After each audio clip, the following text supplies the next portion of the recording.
Tonight, the entire nation's coming to grips with what President Obama is calling an act of terror on American soil. And among them are those who saw it all unfold before their very eyes. Our Suzanne Kennedy is at Reagan National Airport tonight, where many of those from our area who took part in the marathon are now returning home. Suzanne.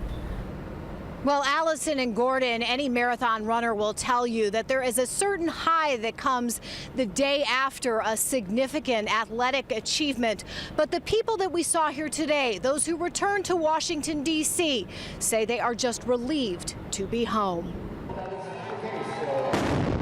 When the bombs went off, the memory of Jessica Hoffheimer's first Boston Marathon was shattered. It was so scary. The rested runner returned to Washington, D.C. today, bittersweetly showing off her marathon medal. There's nothing like the Boston Marathon. I saw it all for the first time. I felt like I was in a dream, and it just quickly turned into a nightmare. Lauren Gabler had already crossed the finish line when she heard the blast. It shook me to my core. You know, I've never felt anything like that. The veteran runner has participated in 4 Boston marathons, this one giving her new perspective. Any trivial things that happened that day are no longer a big deal because lives were lost, people are very injured, and the city is very sullen today. Local runners quietly filed off mid-morning flights. They lacked the bravado that would normally come from someone who had just achieved an athletic triumph.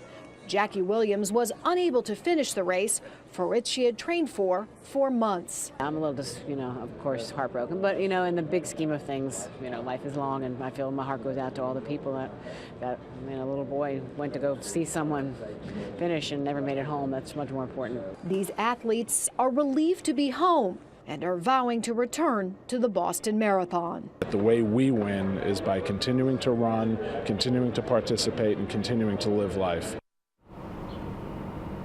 Certainly, this is a day of mixed emotion for those local runners. Along with that lingering shock, there is a sense of both grief and gratitude. Reporting live at Reagan National Airport, Suzanne Kennedy, ABC 7 News. All right.